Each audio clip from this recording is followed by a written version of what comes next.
I've been teasing you the past couple of weeks with some really big news. So, hey YouTube, my name's Charlotte and welcome to my art studio.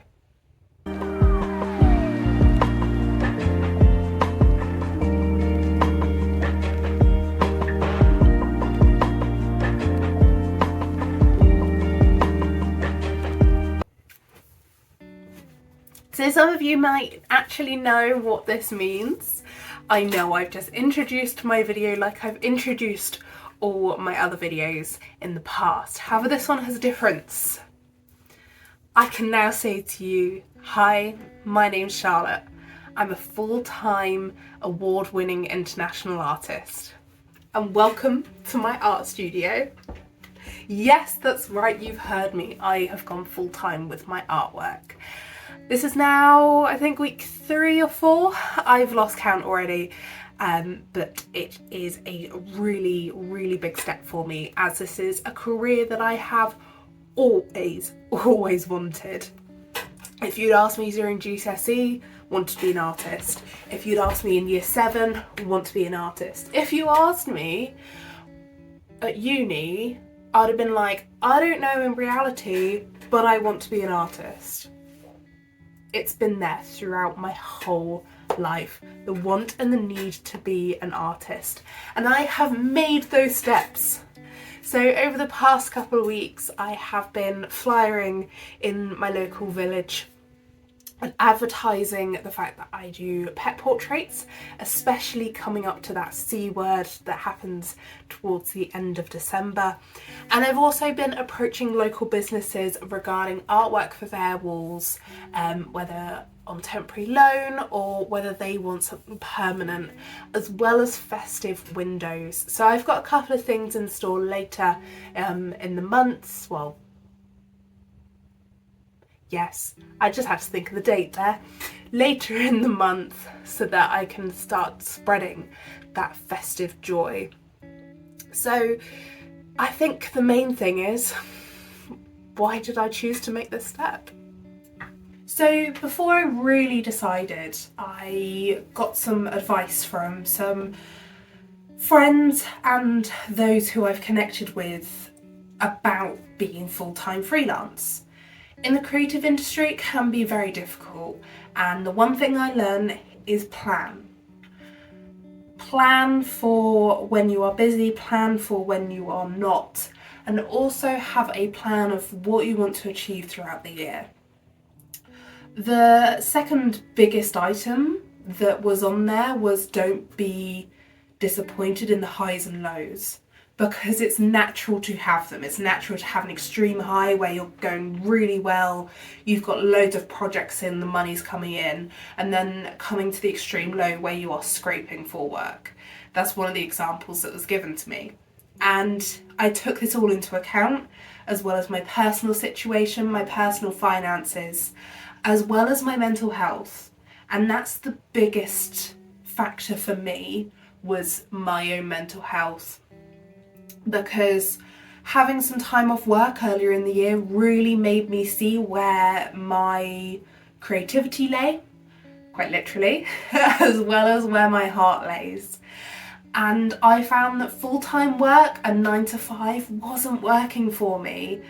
I've done 8 till 6, I've done a 6 till 10 in the morning since I've been off as a full-time artist, and it's worked so well for me. Some days, yes, they don't go to plan, but I have to take that into consideration. I may be more knackered than I thought I was when I woke up in the morning. I may have something else going on that day, or you know what, my father-in-law might turn around and say, do you want to go out for a coffee? And I will make that time out of my day, because in our household, family comes first. But to help me get through this experience, to help me organise my first year, in this magical book, I wrote down 25 goals. And these goals aren't, I want to do this. I want to do this specific thing. It's more of making sure I get out there. making sure I continue to make connections, continue to create, grow. And that's my key word for the year, is grow. And I've pushed myself out there for a couple of opportunities already, and those will help me in my growth. So I'll quickly go through my 25, or I might pick out my key ones for you, the ones that I feel might make a difference, the biggest difference in the next 12 months. Something that you might learn over my YouTube is I actually quite like sitting on the floor. So here we are in my corner. A corner that wasn't very visible a couple of weeks ago. So go watch my Tidy My Studio video that I posted to reveal this floor. So for me, these 25 things are between doing them over 12 months and then doing them sort of every week. So for me, one of those weekly things is to take time out of art, take time away for myself from the busyness of my studio, or having to feel like I need to connect, or doing something for that career. It means taking myself off to one of the country parks that we have nearby and going for a walk. It means going down the local park and having a sit. Or if it's a rainy day, going to a cafe and just watching the world go by. It's time for me to switch off, and I try and allocate a morning or an afternoon per week that's not with my husband, not with my friends, no one else, just me, to be able to have that breath of fresh air. I literally say breathing fresh air once a week at minimum. I went for a walk, as I say, around the village, and yes, it's breathing in fresh air, but I'm doing something for my career. I'm creating those connections with the village. So in order to have something that's completely separated is so important. And I know it's going to be beneficial for my mental health because I'm going to create that space.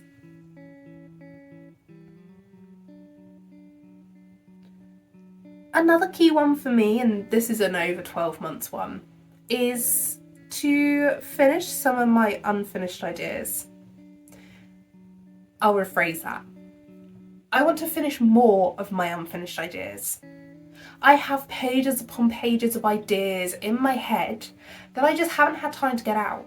And whether that's a rough sketchbook page of what I want to do or a full piece, whether they come out through just doodling or sit down purposefully for 3 hours and create something, who knows? But I want to get these ideas down on paper because there's a vision in my head, but without experimenting, you never know where that's going to go. And as an artist, I know that over the years, I've had to experiment to see where I've landed, to see where I am now. And even as recent as my September Paint Fest piece for Swindon Paint Fest, that was an experimentation for me. I've not done something, a subject matter such as these flowers in my style before on such a big canvas and in realistic colours. I'd never used so many colours on a canvas in my style. I'd always limited it to 4. So now that's opened a world of doors for me, and I want to see where that goes, how I can bring that into my portraiture again. I do love painting flowers, don't get me wrong, but my heart lies in that portraiture. And you never know where experimentation can lead you. For me, experimentation is one of those things. You are experimenting. I heard once that artists are alchemists, and whether I'm being an alchemist with my paint or an alchemist with my materials and the way I use tissue paper layered within the layers of paint, or I add something else in. I do love adding a bit of sand sometimes. It feels so childish, but it creates such good texture. It's those little things that I both want and need to bring back. So that's the kind of things that separate like the 12 month to the 1 week. So every week I want to go out, I want to breathe fresh air. Whereas over the 12 months, it's just this continual experimentation. There's also the pragmatic kind of behind the scenes. So yes, looking after my mental health, yes, experimenting and seeing where my art takes me, but also your gal's got to make some money. So I have an aim to double the number of email subscribers opening my emails by month 10. So there's a difference between the number of email subscribers you have and the number that open your emails. So at the moment, I think on one of my last ones, I think it was around 20%, maybe 30% of people actually opening my emails. So by putting this down, by me saying I want to double the number of people that open my emails, it's going to get me into email marketing, seeing what people will actually open their emails for, as well as do these email addresses still have someone looking at them? Is that a problem? And all the way through to expanding my email list. So I'm always aware that social media can just be taken down all of a sudden. I'm aware that emails can also be shut down, but it's just another way for me to communicate with people who want to follow my journey, follow my artwork as well. And, some people just don't like social media. They don't like YouTube, they don't like Facebook, they don't like Instagram, all the platforms that I am on. So I offer an alternative where people can learn just a little bit more about me. And I feel like I show a little bit more of a chill side on there. I hope I come across chill here as well. But I definitely show you a little bit more of my home projects, and keep you up to date with where I am a little bit more often than I might do on socials. So it's one of those things where I have to keep building upon what I have, because otherwise what's the point in having it and not using it when I should grow it and use it? It's one of those things. And it's something that I've been growing steadily, so I'm hoping this year will be a nice big growth year. It's also one of those things of I need to learn how to professionally photograph. I need to know how to take stock of my photographs, of my artwork, of my drawings, of any of my prints.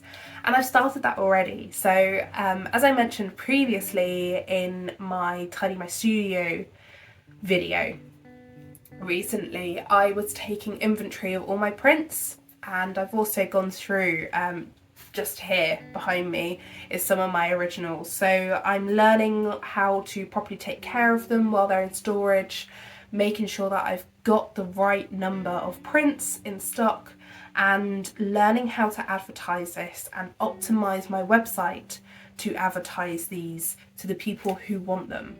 My blog and my website get quite busy sometimes with the statistics, so it's making sure and learning how to convert people, because that's sometimes the hardest part. You can have 1 million views, but until you start converting those people, you're not going to get money from it.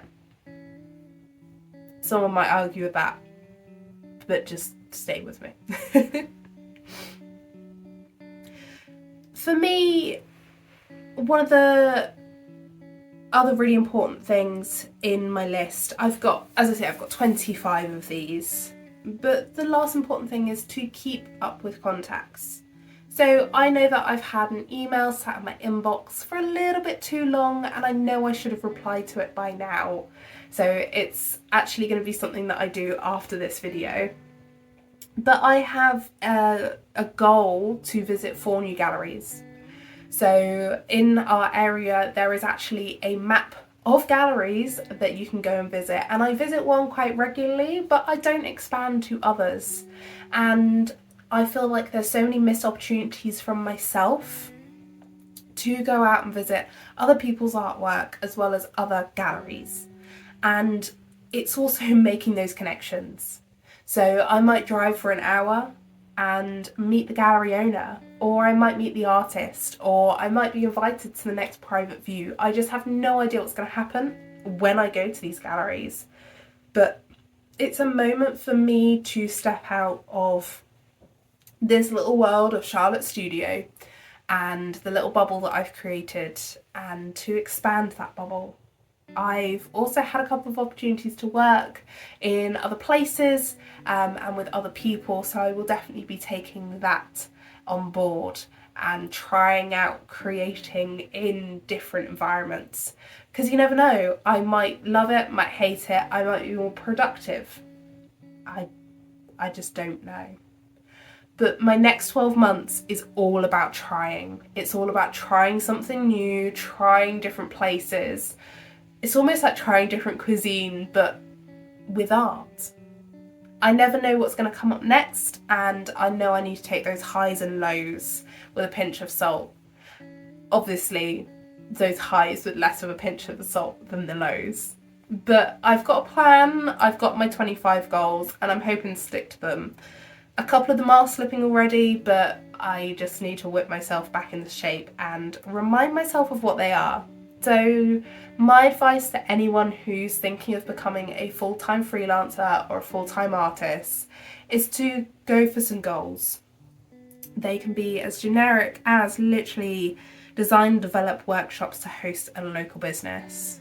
I may never actually host workshops, but I've designed and I've developed them. So when I want to take that step, maybe next year rather than this year, then I have that opportunity, I have that basis, and they can grow as I grow.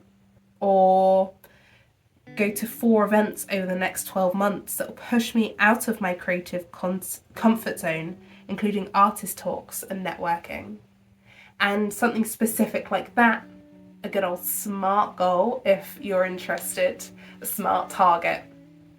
They can push you and make sure that you're staying within your bounds. So I have a mixture of all of those, as well as some in there that are very open to interpretation. And that will keep me on the straight and narrow, while also letting me be an artist, be creative. So I would advise this. I'd advise your 25 goals as a full-time freelancer to just help you with that planning a little bit. And this will look different for absolutely everyone, but I know it's working for me.